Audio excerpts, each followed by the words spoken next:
سید ابو الحسن علی ندوی رحمۃ اللہ علیہ، ہم نے اگر ہندوستان کی اصل آبادی کو نظر انداز کیا اور اسلام کا پیغام اس تک نہیں پہنچایا اور اپنے اخلاق و کردار سے ان کے دلوں کو نہیں جیتا، تو اللہ محفوظ رکھے یہ ملک کسی بھی وقت اسپین بن سکتا ہے۔ اب مسلمانوں کو اس حقیقت کو سمجھ لینا چاہیے کہ اگر 100% مسلمان تہجد گزار بھی بن جائیں اور ہر مسلمان کے ہاتھ میں تسبیح آ جائے اور ہر مسلمان اشراق و چاش کا پابند ہو جائے، لیکن اس ملک کی اکثریت دین سے نامانوس ہے اور دلوں میں زہر لیے بیٹھی ہے اور سینوں میں انگارے سے لگ رہے ہوں، تو خدا نخواستہ جس وقت اس ملک میں کوئی بھونچال آئے گا تو ہم اپنی عبادتوں اور نوافل کے ساتھ بے دخل کر دے جائیں گے۔ اس وقت نوافل تو نوافل، جو بنیادی چیزیں وہ بھی نہیں رہیں گی۔ اس لیے حکمت کا تقاضا یہ ہے کہ ہم اس آبادی کو اسلام سے مانوس کرائیں، اسلام کا پیغام گھر گھر پہنچائیں، انہیں بتائیں کہ اسلام کیا ہے۔ ہم اپنی طرز زندگی،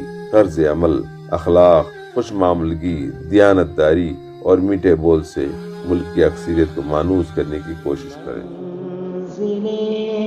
میرے سامنے